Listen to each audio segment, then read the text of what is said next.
اپاسٹسی، منحرف ہو جانا خدا سے. ٹھیک ہے، اسی لیے جب چیپٹر 4 میں ہم آتے ہیں تو ورڈ وہاں پہ ہمیں گناہ پہلی دفعہ ملتا ہے، رائٹ، چیپٹر 4 ورس 7 میں.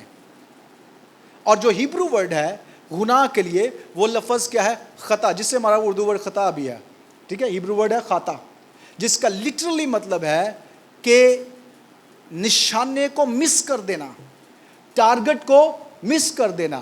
اور اگر ہم اس خطا کی جو ڈیفینیشن ہے اس کو توف کی ڈیفینیشن سے انڈرسٹینڈ کرنے کی کوشش کریں، اور وہ یہ ہے، توف کی ڈیفینیشن کیا ہے؟ کہ ایسی چیزیں جو خدا کے مقصد کو، خدا کی بلاہٹ کو پورا کرنے میں ہماری مدد کرتی ہیں.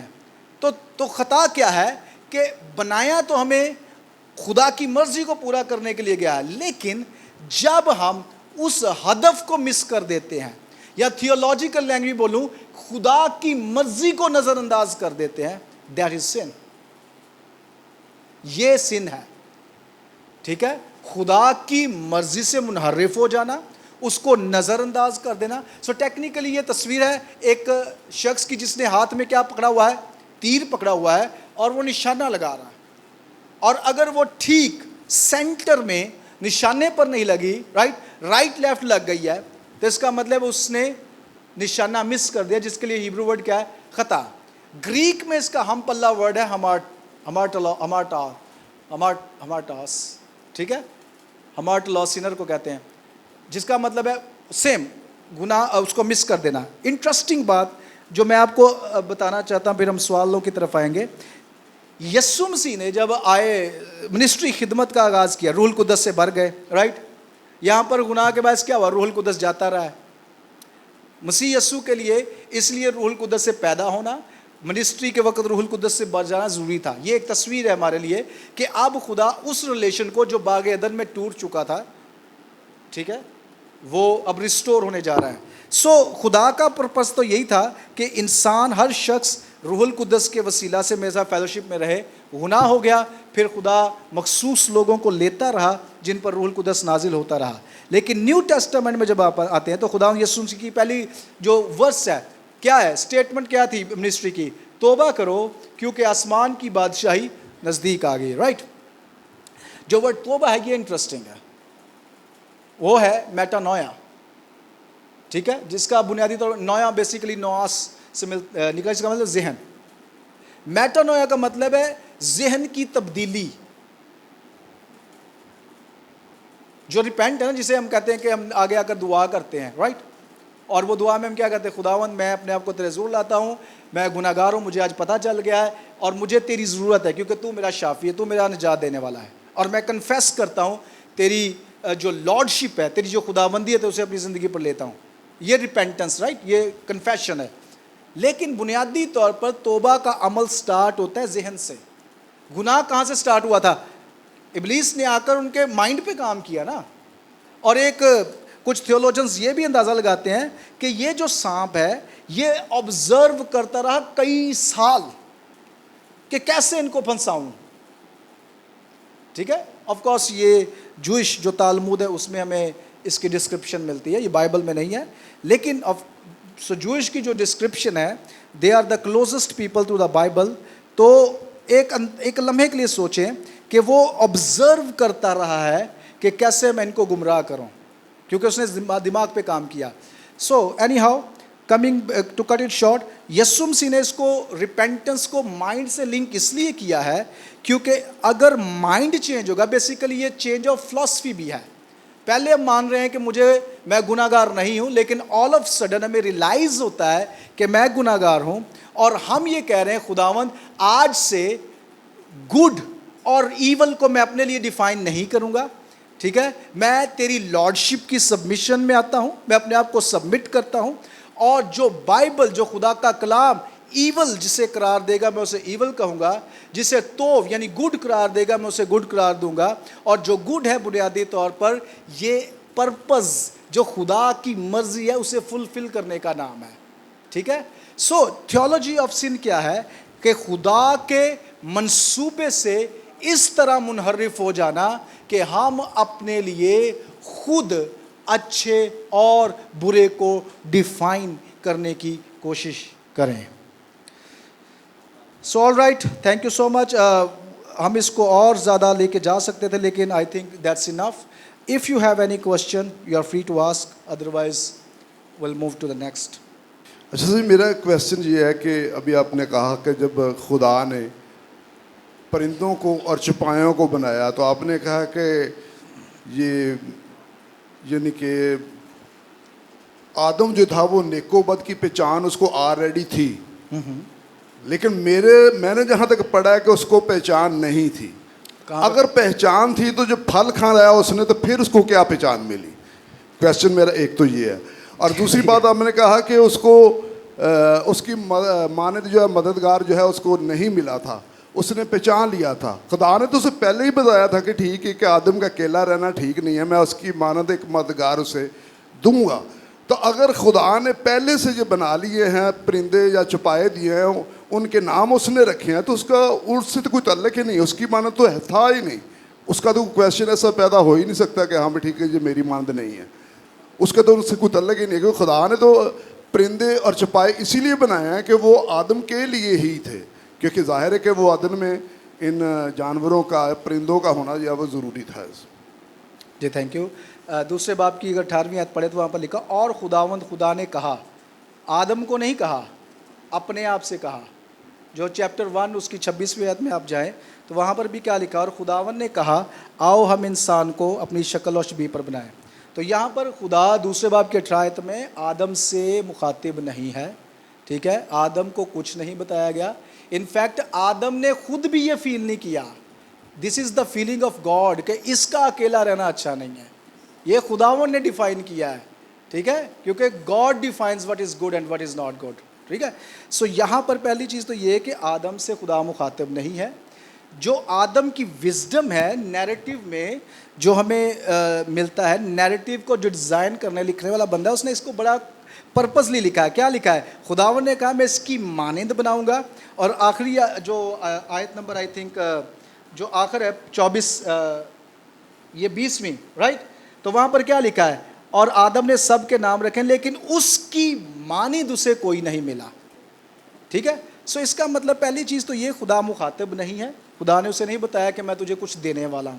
سیکنڈ, یہ جو نیریٹو ہے یہ پرندوں کا جانوروں کا لکھنے والے لکھا ہی ایسے ہے کہ God is testing his wisdom, اور اس کا ٹیسٹ کا جو نتیجہ ہے, اور رائٹر یہ چاہتا ہے کہ ہم جانیں کہ ٹیکنیکلی ہی نوز کہ اس کی مانند کیا ہے اور کیا نہیں ہے. دوسرے الفاظ میں what is good and what is evil, ٹھیک ہے. کیونکہ آج بھی اگر آپ اسٹڈی کریں there are so many ways کہ لوگ سیکشولی جو ہے وہ ریلیٹ کرتے ہیں, جیسے انسانوں میں دیکھیں there are number of ways کے لوگ کرتے ہیں, لیکن وہاں پر ایسے بھی معاملات پائے جاتے ہیں کہ جہاں پر لوگ انسان جانوروں سے اپنے سیکشول ریلیشن شپ قائم کرتے ہیں, ٹھیک ہے. سو دس از ویری ایکسپلسٹ کہ آدم کو انڈرسٹینڈنگ تھی کہ یہ میرے لیے میرے ریلیشن کے لیے نہیں, they are here to serve me, right. اور ان کے نام رکھنا آدم کی ان پہ اتھارٹی کو ایکسپریس ضرور کرتا ہے, وہ اس کو سرو کرنے کے لیے ہیں, رائٹ, لیکن they are not like him, وہ اس کی مانند نہیں ہیں, ٹھیک ہے. سو آدم اور ہوا آدم پرٹیکولرلی وہ جانتا تھا, ٹھیک ہے. سو آگے جو نیریٹو ہے بیسیکلی جو اس کو بتایا گیا کہ وہ بڑا چالاک ہے, تو اس نے بیسیکلی ٹویسٹ کیا ہے نا, ٹھیک ہے. تو دونوں ٹروتھ کہ وہ خدا کی مانند تھے اور خصوصی طور پر وہ یہ بھی جانتے تھے کہ what is good and evil, ٹھیک ہے. اصل میں اس درخت میں کچھ نہیں ہے, it's all about God command, بس.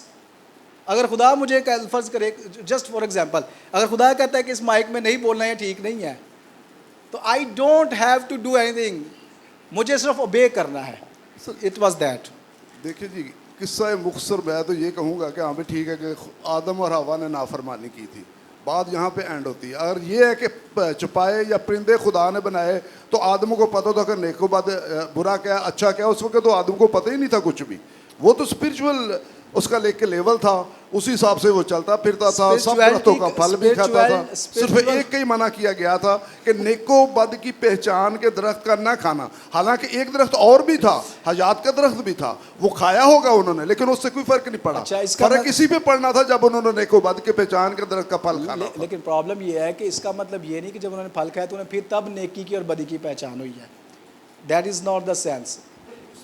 جو تھیولوجیکل ایمفسس ہے کہ خدا نے جو کہا ہے نا وہ ٹھیک ہے, اس پہ ہمیں ٹرسٹ کرنے کی بالکل ضرورت ہے. ایسے ہی ہے, ایسے ہی کرنا چاہیے ایسے. لیکن نیک و بد کی پہچان کے جب انہوں نے پھل کھایا تو خدا پھر اس کے بعد ان سے نہیں ملا. اس کے بعد ہی خدا نے ان کو باغ عدن سے باہر کیا. اس سے پہلے انہیں خدا نے باہر نہیں کیا تھا, ملاقات کرتا تھا. ٹھنڈے وقت کا جہاں تک تعلق ہے تو ٹھنڈے وقت کا جو ہمیں سمجھایا گیا, بتایا گیا ہے, تو وہ بعد از دوپہر کے ہی ہے. یعنی بعد از دوپہر سے لے کے شام کے درمیان کا جو ٹائم ہے یہ ٹھنڈا وقت ہے. تو صبح کا وقت کیا کہیں گے, وہ ٹھنڈا نہیں ہوتا. دوسری بات, جب موسم سرما آ جاتا ہے, سردی آتی ہے, اس وقت تو ہر وقت ہی ٹھنڈائی ہوتی ہے, right. There is a winter. So I think آپ جیسے بھی انڈرسٹینڈ کرنا چاہتے ہیں, that's all right. I am here to teach, ٹھیک ہے, میں تو یہاں پر آپ کو بتانے کے لیے ہوں. آپ کے کوشچن ویلڈ ہو سکتے ہیں, ٹھیک ہے, آپ بلکہ اس پہ مزید سرچ کریں. نیکسٹ ویک یا جب بھی موقع ملے آپ ہمیں بھی بتائیے گا. We are willing to learn, ٹھیک ہے. لیکن ایمفسس جو تھیولوجیکل ہے وہ یہی ہے کہ کسی چیز میں کوئی بھی پرابلم نہیں ہے. اٹ از اباؤٹ گاڈ, کہ خدا نے کہا ہے نہیں چھونا تو نہیں چھونا, دیٹس اٹ. اسی لیے تو آج پوری دنیا ابھی تک پھل نہیں ڈھونڈ پائی کہ پھل کیا تھا. There are many different interpretations کہ سیب ہو سکتا ہے, کیا ہو سکتا ہے. ہمیں یہ جاننے کی ضرورت نہیں ہے. نیریٹیو کا یہ پرپز نہیں ہے. نیریٹیو کا پرپز ہے کہ خدا نے حکم دیا, انسان نے بغاوت کی, اپنے لیے اچھا اور برا خود ڈیفائن کرنے کی کوشش کی. That is